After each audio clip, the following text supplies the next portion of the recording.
What's up, fight fans? This is Kurt DeVille with Counterpunch Boxing News, and I have some new news concerning Roy Jones Jr. Roy Jones Jr. has said recently about the defeat of Errol Spence.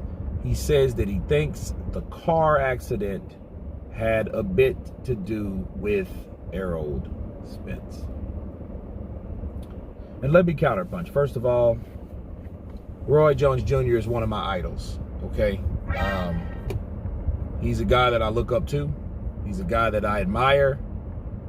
But that being said, I don't think that had a lot to do with the fight last night. And like I told a few friends of mine, I don't want it to be any excuse, so therefore I am talking against it, okay? I'm talking against the idea that Errol Spence was damaged before he got in the ring, okay?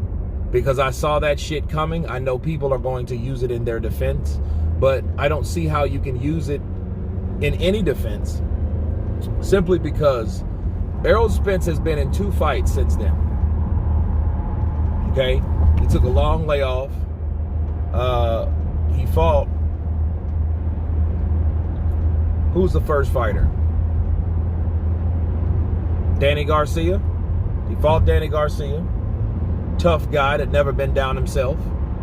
He beat him up real good, boxed him real nice, showed that he could box, showed that he was pretty quick on his feet, showed you he could take a punch, showed a lot about himself.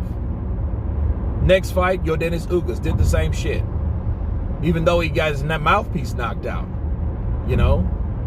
And I think he was hurt to a certain degree. But did you guys see any resemblance of that type of damage? I mean, I didn't. You know, now he talked about his mouthpiece and he talked about his, you know, dentures and stuff like that. That's one thing. But see, we didn't even get that same response from when Terrence hit him. Okay? So that may be a tick or a glitch or whatever you want to call it from Errol Spence when he did get hit by Ugas, when he did get hit by Danny Garcia, and he kind of did this little thing to look for where the mouthpiece landed and all this, that, and the other. And people already warned him, you don't do that shit with Crawford. Crawford will knock you out. And guess what? He did exactly that. He stopped him. He dropped him several times, and eventually it was stopped. His face was bloody. He was swollen out of his nose, out of his mouth. Listen, that wreck had nothing on that ass whooping, okay? The only thing, well, both of them were unexpected. Shit, let's just be real. They were unexpected ass whoopings that he didn't think that he was going to receive. But Errol Spence was in shape. I think he was fully functional until Terrence Crawford started welling on him, started landing. So no, I don't want that to be an excuse for anybody, because he's already, listen, you have a grace period, okay? You have a grace period on when things should be tested. If you get in there with someone like Danny Garcia that can punch like Danny Garcia, and he was able to hit you, that means you're tested. When you went in there and you fought Yordenis Ugas, another tough fighter, welterweight, former champion, WBL on that side, and you were able to take his punches, okay, you're tested. So that grace period is over. You can no longer use, oh man, Errol Spence, man, he just wasn't the same after that wreck. Well, if that was the case, and that was truly the case, other people would have figured that out years ago if he was damaged. If Errol Spence was damaged to the point where he couldn't take certain punches he already took. Now you can say, well, Terrence hit him with certain angles. He still hit him though. Durability is durability is durability, okay?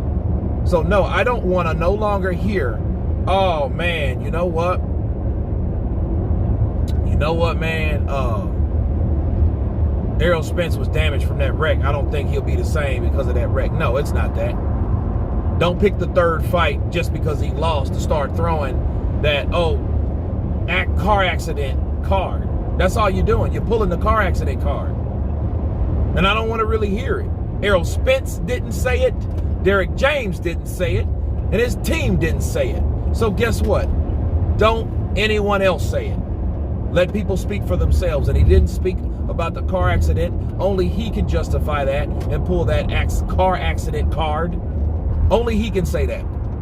But I implore him not to, because it looks too much like an excuse. So that's why I take my hat off to Errol Spence. He didn't bitch up. He didn't make excuses like other people did for him. The better man won, no excuses. Because he's seen that shit. He knows what that's about. And he knows he doesn't want to be put in that category. Okay? So as far as Roy Jones Jr. saying that, he may want to put him in that category that he didn't ask to be in. Okay? But anyway, you guys tell me what you think of Roy Jones claiming that the car accident had a lot to do with the destruction or the defeat to Terrence Crawford. Of course, please subscribe. And you guys been Counterpunch. Peace!